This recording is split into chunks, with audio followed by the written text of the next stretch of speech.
नमस्कार दोस्तों, स्वागत है आपके अपने चैनल राजीव कॉम्पिटिटिव क्लासेस में। आज का जो अपडेट है ये बहुत महत्वपूर्ण है बीपीएससी शिक्षक भर्ती से। बीपीएससी को अभ्यर्थी ने शपथ पत्र नहीं दिया, जल्द मांगा जवाब। इसमें बहुत सारे अपडेट आए हैं आज, तो एक एक करके सब मैं आपको बताऊंगा। तो आपको पता ही है, हमारे चैनल के माध्यम से जो भी न्यूज के माध्यम से या फिर पेपर कटिंग के माध्यम से प्रकाशित होती है तो हमारे चैनल पर वो मिलती है। तो चैनल को सब्सक्राइब कर दीजिए और लाइक कर दीजिए वीडियो, और कमेंट में बताइए कैसे चल रही है आपकी तैयारी। तो यहाँ पर आपका जो है, परिणाम पर सवाल उठाने वाले 741 को नोटिस, 741 को नोटिस। शिक्षक भर्ती पटना वरीय संवाददाता शिक्षक नियुक्ति के प्रथम चरण के परिणाम पर सवाल उठाने वाले 741 अभ्यर्थी को बिहार लोक सेवा आयोग नोटिस जारी करेगा। नोटिस जारी होने के एक सप्ताह के अंदर इन्हें अपना स्पष्टीकरण देना होगा। जवाब संतोषजनक नहीं रहा तो आयोग कार्रवाई करेगा। माना जा रहा है ऐसे अभ्यर्थी को बीपीएससी की अगली परीक्षा में शामिल होने पर रोक लगाई जा सकती है। बड़ी संख्या दावा कर रहे थे उनका कट ऑफ से अधिक अंक है, बावजूद उनका चयन शिक्षकों के पद पर नहीं किया गया। ऐसे अभ्यर्थी के लिए आयोग ने शिकायत पोर्टल खोला था। पोर्टल पर करीब 741 अभ्यर्थी ने अपनी आपत्ति दर्ज कराई। इन सभी को आयोग ने आरोपों के संबंध में शपथ पत्र के साथ तथ्य उपलब्ध कराने को कहा था, पर शिकायत करने वाले किसी भी अभ्यर्थी ने आयोग को न तो तथ्य उपलब्ध कराया न ही शपथ पत्र दिया। और इस मामले को बीपीएससी ने गंभीरता से लिया है। आयोग के अध्यक्ष अतुल प्रसाद ने ट्वीट कर जानकारी दी कि ऐसे मामलों पर आयोग सख्ती से पेश आएगा। इन अभ्यर्थी ने अपना समय तो बर्बाद करने के साथ ही आयोग का भी समय खराब किया। ऐसे सभी 741 अभ्यर्थी को नोटिस दिया जाएगा और उनके खिलाफ कार्रवाई भी की जाएगी। और इधर देखो दोस्तों, विषय के बदले अन्य का विकल्प भरने वाले अभ्यर्थी को फिलहाल आयोग से राहत नहीं। शिक्षक नियुक्ति के दूसरे चरण में वैसे अभ्यर्थी जिन्होंने आवेदन करते समय विषय के बदले अन्य का विकल्प चुना है, उन्हें फिलहाल आयोग ने कोई राहत नहीं दी है। ऐसे अभ्यर्थी पर आयोग की ओर से अभी निर्णय नहीं लिया गया है। बताया जाता है कि ऐसे अभ्यर्थी की संख्या 50,000 से ज्यादा है। अब विषय के बदले अन्य चुने वाले अभ्यर्थी परेशान है। इधर आयोग के अध्यक्ष अतुल प्रसाद ने ट्वीट कर कहा है कि अन्य विषयों पर भ्रम अनावश्यक था और स्पष्टीकरण भी अनावश्यक था। देर से स्पष्टीकरण के लिए बीपीएससी को दोषी ठहराने वाले को अभी भी यह समझ में नहीं आया है कि आवेदन में संशोधन करने की कोई आवश्यकता नहीं है। बीपीएससी पर लगाए गए आरोपों को गंभीर परिणाम हो सकते हैं। और इधर देखो, कक्षा 1 से 5 के लिए आज से आवेदन होगा। कक्षा 1 से 5 के लिए आज से होगा आवेदन पीआरटी वाला।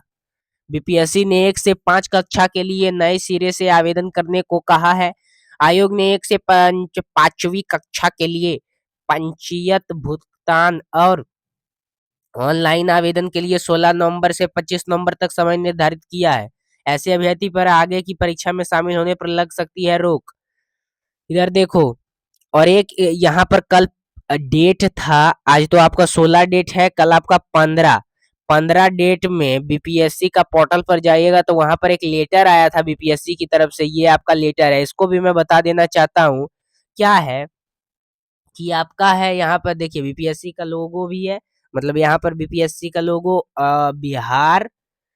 बिहार लोक सेवा आयोग पटना 15 नेहरू पथ बेली रोड पटना 800001।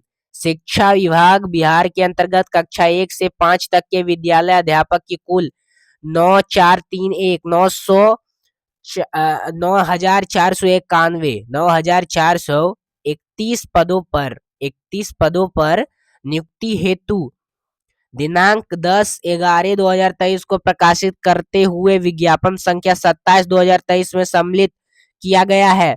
उक्त पदों के लिए अनिवार्य अर्हता निम्नलिखित है: भारत का नागरिक हो, राज्य सरकार अथवा केंद्र सरकार द्वारा समय समय पर आहूत शिक्षा पात्र परीक्षा में उत्तीर्ण यथा कक्षा 1 से 5 के विद्यालय अध्यापक के लिए सीटेट पेपर 1 बीटेट पेपर 1 परंतु वर्ष 2012 से पूर्व नियुक्ति एवं कार्यरत शिक्षक जो दक्षता परीक्षा उत्तीर्ण होंगे के लिए शिक्षक पात्रता परीक्षा में उत्तीर्ण अनिवार्य नहीं होगा।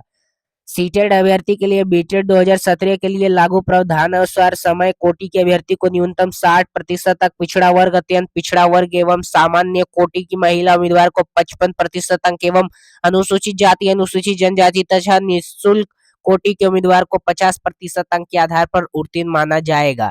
विद्यालय अध्यापक के पद पर नियुक्ति। विद्यालय अध्यापक के पद पर यहाँ पर देखो क्या है कि विद्यालय अध्यापक के पद पर नियुक्ति हेतु राष्ट्रीय अध्यापक शिक्षा परिषद द्वारा उसके बाद फिर आपका है कि समय समय पर निर्धारित शैक्षणिक एवं शैक्षणिक योग्य निर्धारित करता हो जो निम्नवत है। न्यूनतम 50% अंक के साथ उच्चतम माध्यमिक अथवा उसके समकक्ष तथा प्रारंभिक शिक्षा शास्त्र ने द्वितीय डिप्लोमा चाहे उसे कोई भी नाम दिया गया हो, अथवा न्यूनतम देखो यहाँ पर क्या है, अथवा यहाँ पर देखिए अथवा 45% के साथ उच्च माध्यमिक अथवा उसके समकक्ष एवं प्रारंभिक शिक्षा शास्त्र में द्वितीय डिप्लोमा चाहे उसे कोई भी नाम दिया गया हो जो राष्ट्रीय अध्यापक शिक्षा परिषद मान्यता मानदंड और क्रियाविधि विनियम 2002 के अनुसार प्राप्त किया गया हो, अथवा न्यूनतम 50% अंकों के साथ उच्चतर माध्यमिक अथवा उसके समकक्ष तथा 4 वर्षीय प्रारंभिक शिक्षा शास्त्र के स्नातक BEd अथवा न्यूनतम 50% अंकों के साथ उच्चतम माध्यमिक अथवा उसके समकक्ष तथा शिक्षा शास्त्र विशेष शिक्षा में द्वितीय डिप्लोमा अथवा स्नातक तथा प्रारंभिक शिक्षा में द्वितीय डिप्लोमा चाहे किसी नाम से जाना जाता हो, परंतु कक्षा 1 से 5 तक विद्यालय, यहाँ पर 3.4 पॉइंट है कि कक्षा 1 से 5 तक के लिए विद्यालय अध्यापक के मूल कोटि के पद पर नियुक्ति हेतु शैक्षणिक एवं शैक्षणिक योग्यता में अनुसूचित जाति, अनुसूचित जनजाति, अत्यंत पिछड़ा वर्ग एवं दिव्यांग के अभ्यर्थी को न्यूनतम निर्धारित अर्हता में 5% की छूट दे होगी। कक्षा 1 से 5 के उर्दू पदों पर बिहार राज्य मदरसा शिक्षा बोर्ड मौलाना मजहरुल हक अरबी एवं फारसी विश्वविद्यालय पटना द्वारा पदस्थ मौलवी आलिम अथवा किसी मान्यता प्राप्त बोर्ड से उर्दू में इंटरमीडिएट 50 अंकों के साथ अथवा किसी मान्यता प्राप्त विश्वविद्यालय से उर्दू में स्नातक की शैक्षणिक योग्यता मान्य होगी।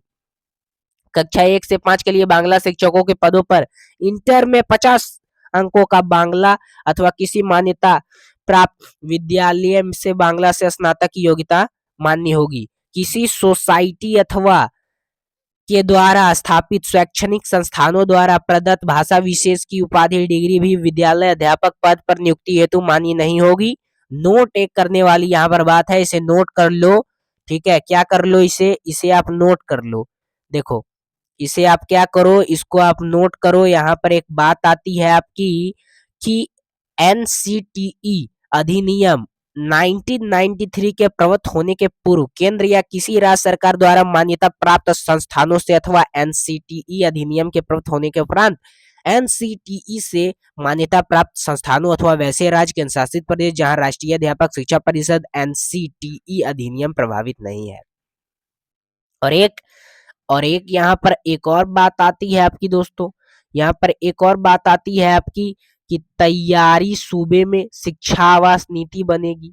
तो ये क्या बात है, शिक्षा विभाग ने किराए पर आवेदन देने को इच्छुक लोगों से संघ किया मंथन। तैयारी सूबे में शिक्षक आवास नीति बनेगी। यहाँ है पटना शिक्षा हिंदुस्तान ब्यूरो, बिहार में शिक्षकों को उनके स्कूल के नजदीक आवास की सुविधा उपलब्ध कराई जाएगी, जिसके लिए शिक्षा विभाग एक नीति बना रहा है, जिससे आवास देने के लिए तमाम प्रक्रिया और नियमों का उल्लेख रहेगा। नीति बनाने के बाद विभाग राज्य कैबिनेट को मंजूरी लेगा।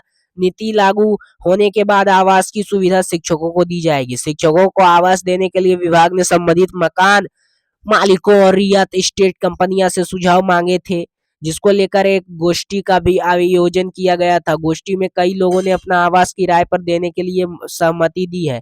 इसको लेकर प्रमंडलवार गोष्ठी विभागीय पदाधिकारी ने संबंधित मकान मालिकों के साथ की थी। हर प्रमंडल से 5 से 10 लोग गोष्ठी में पहुंचे थे। लोगों द्वारा दिए गए सुझावों पर भी विभाग एक रिपोर्ट तैयार कर रहा है। इस रिपोर्ट का अध्ययन कर आवास के लिए नीति बनाई जाएगी। जानकारी के अनुसार ज्यादातर लोगों ने मकान के बदले मिलने वाली किराए की राशि के बारे में पूछा। लोगों ने यह भी कहा कि खासकर शहरी इलाकों में शिक्षकों को जो मकान किराया भत्ता मिलता है, उतने किराए पर आवास देना मुश्किल होगा। भत्ता के अतिरिक्त भी राशि मकान मालिकों को मिलना चाहिए। इन सभी बातों की चर्चा नीति में रहेगी। जिला शिक्षा पदाधिकारी के स्तर से मकान मालिकों अथवा कंपनी से करार होगा और शिक्षकों को आवास की सुविधा दी जाएगी। यहाँ पर आपका है 2,2600 रुपए मिलेगा आवास भत्ता। ये क्या बात हुई? विभाग ने कहा कि हर साल शिक्षकों के वेतन पर 33,000 करोड़ खर्च होते हैं।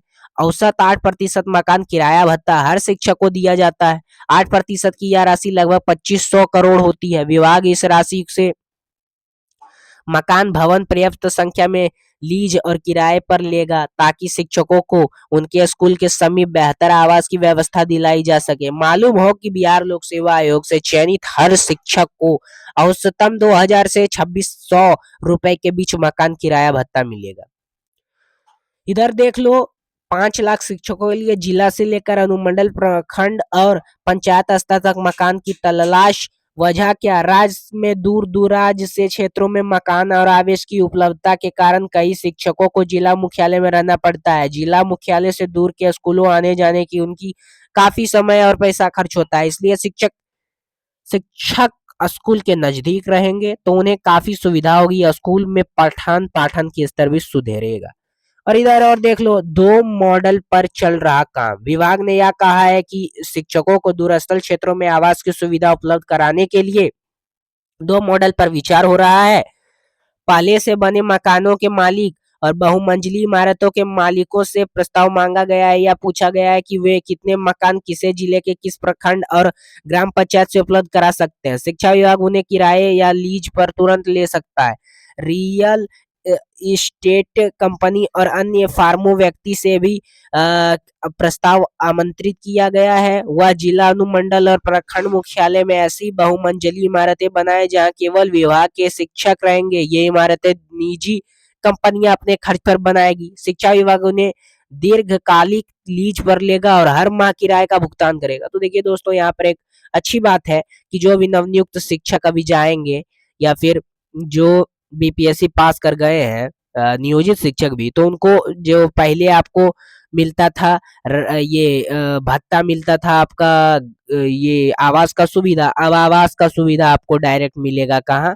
आपको जहां आपका पोस्टिंग होगा। ज्यादातर तो ग्रामीण इलाकों में पोस्टिंग हो रहा है, तो वहां आपको जो चयनित शिक्षक है उनको मिलेगा। तो ये एक अच्छी बात है। तो दोस्तों, आज का जो हमारा अपडेट था यही था आपका। तो चैनल पर नए हैं तो चैनल को सब्सक्राइब कर दीजिए और लाइक कर दीजिए वीडियो को, ताकि ऐसे वीडियो हम बनाते रहें और आप देखते रहें, ताकि आपको भी पता चले और ज्यादा से ज्यादा अभ्यर्थी के पास शेयर कर दीजिएगा। धन्यवाद दोस्तों, फिर मिलते हैं। मैं हूँ आपका दोस्त राजीव कॉम्पिटिटिव क्लासेस। फिर मिलते हैं। धन्यवाद।